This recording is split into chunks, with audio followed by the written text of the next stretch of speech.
Johnny Way was born in China and came abroad as a baby with his parents. He was considered a gifted child. Johnny understood the scientific mechanisms of the elements of the periodic table at a very young age. He loved how all the elements came from the earth created energy. He was a natural. His parents were so proud and supported his studies with hopes of him becoming a scientist. They worked long hours at a dry cleaning company his father owned to put him through the best schools. Then one day, on their way to work, Johnny's parents died in a car accident. Johnny was only 10, and it devastated him. One of his teachers took him in and helped him stay focused on his studies, which he continued to excel in. He was invited to tour a nuclear reactor plant as a young teenager. He loved the whole mechanisms of the process to create energy to millions. He learned how the uranium is mined in China and shipped here to process. This gave him a sense of pride to know his parents' homeland was a major factor in providing energy for his company.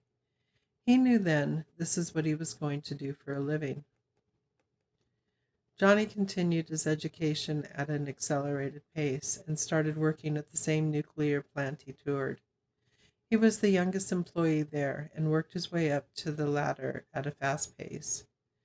After 15 years, he became the youngest and most powerful person working in the nuclear field.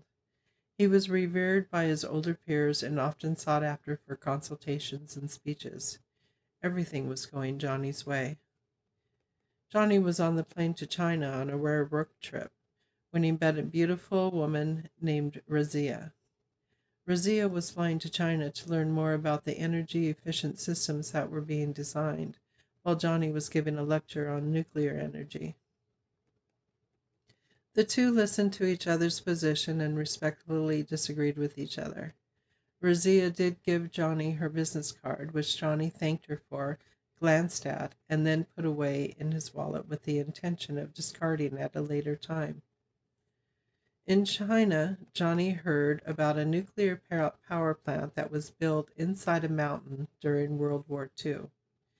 It was never activated as the war ended before it was completed. He heard that the plant was a secret, only becoming public in recent years as a tourist site.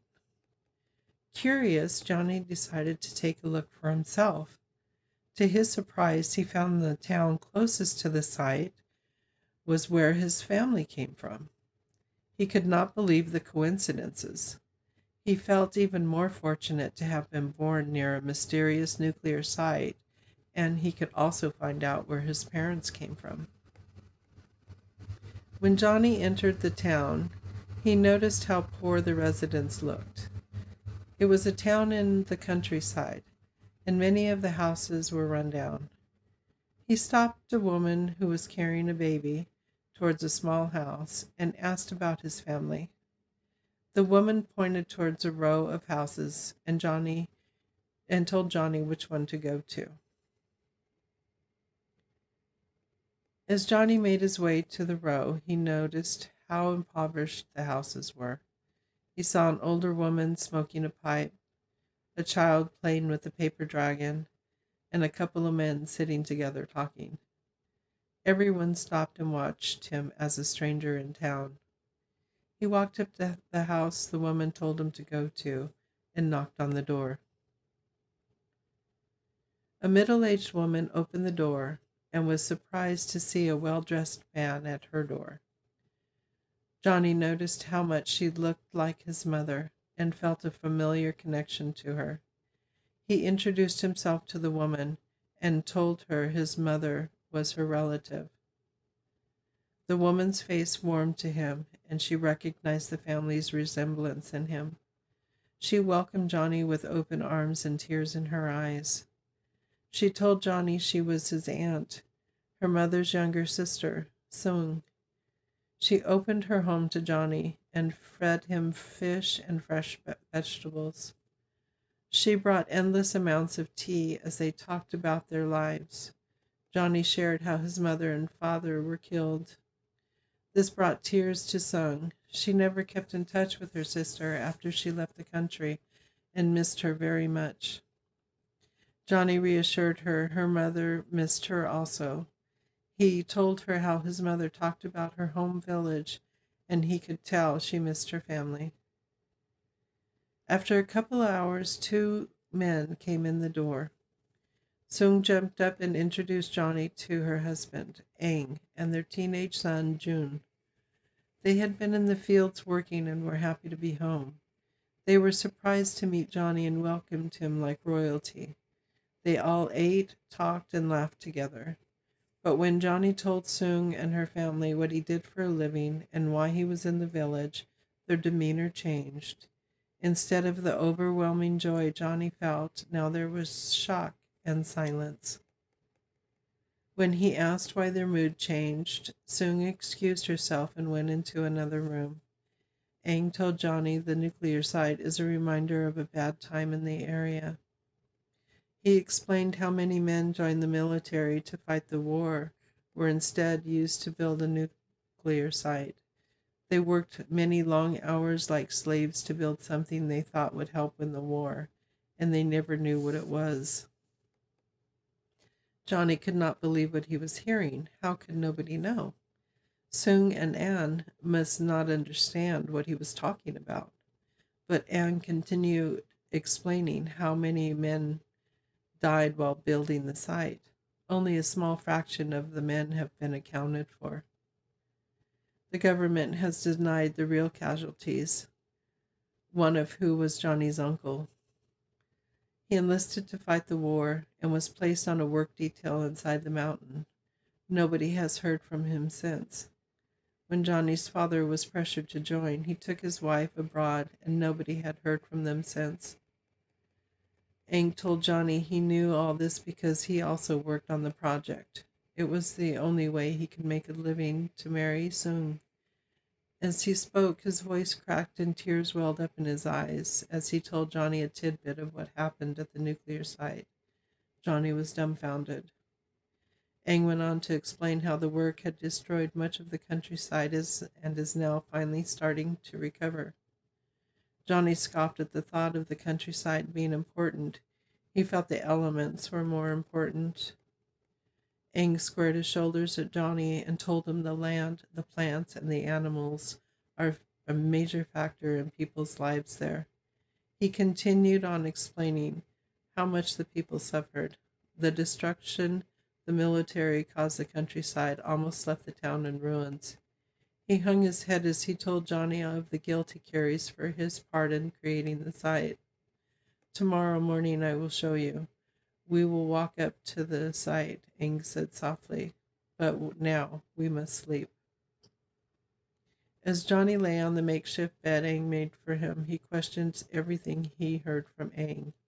He was in denial and refused to accept it. The next morning, the four sat down for breakfast. Aang told Johnny the two of them would walk around the countryside so Johnny can see the destruction firsthand. As they walked, Aang talked.